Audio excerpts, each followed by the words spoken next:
અમે 5 મિત્રો નીકળ્યા હતા જેસલમેર ફરવા. મજા તો બહુ આવી, પણ અમને ખબર નહોતી કે બધી જગ્યાએ સ્કેમ થાય જ છે.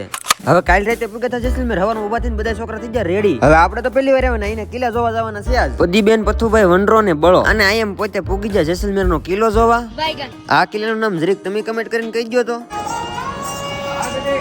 આ કિલ્લો છે ને 4 કિલોમીટર મોટો છે ને આમાં નાની નાની દુકાનો ને માણસો રહે છે ને શોપિંગ સેન્ટર ની ગોળે થઈ ગયેલું છે. પછી મેં લઈ દીધી પદીબેન ને એક પેકેટ. ત્યાં દેખાણો મસ્ત વ્યૂ પોઈન્ટ ને જેસલમેર માં છે ને ભાઈ મકાન ની ડિઝાઇન હવે અલગ જ હોય, પણ અહીંયા આવીને મજા આવી. કાકા પાસે મસ્કા મરાવીને ગવડાવી લીધું ગીત.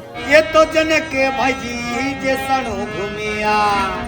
કાકાનું મસ્ત ગીત સાંભળીને અમે બધા ગયા ભૂતિયા ગામ જોવા. કુલદરા ગામનું નામ છે ને અહીં તો ટિકિટ લેવી પડે, પણ આ ગામ છે ને કહેવાય છે કે રાતો રાત થઈ ગયું હતું આખું ખાલી. આ ગામની અંદર રહેતા પેલા 5000 માણસો ને અત્યારે તો છે ને કોઈને 5 વાગ્યા પછી આવવાય નથી દેતા. ત્યાંથી બધા છોકરા નીકળીને પૂગી જાય ટેન્ટ સાઈડ, કેમ કે અહીંયા છે ને અમને કરાવેલો હતો પેકેજ બુક. જવાનો તો રણમાં, એટલે બધા છોકરાએ લગાડી લીધી સનસ્ક્રીન. જ્યાં અમારી ગાડી આવી ગઈ એટલે ગાડીમાં બેહીને પૂગી જાય રણમાં જવા માટે, પણ ગાડી ભાઈ કરતા અમને લાગતી હતી બહુ બીક. પૂગી જાય રણમાં. અહીંયા તો છે ને ભાઈ વ્યૂ બહુ મસ્ત હતો, પણ અહીંયા છે ને ઊંટ સવારીના અને બાઇક રાઈડના છે ને પેલા વધારે પૈસા કે અલગ અલગ રીતે સ્કેમ થાય, વધારે કિલોમીટર કહે એટલે ધ્યાન રાખજો. પછી હાજે અમે પાછા નીકળી ગયા. અને ખાસ વાત, તમે અહીંયા આવો ને તો બધી જગ્યાએ બે વાર ચેક કરીને પછી ગમે વસ્તુ બુક કરજો ને પૂગી જાય મારી રિસોર્ટે. હું તો બેસી ગયો રાજસ્થાની સ્ટાઇલમાં, પછી જોયો રાજસ્થાની ડાન્સ ને. તમે છે ને ફોલો કરવાનું ભૂલતા નહીં.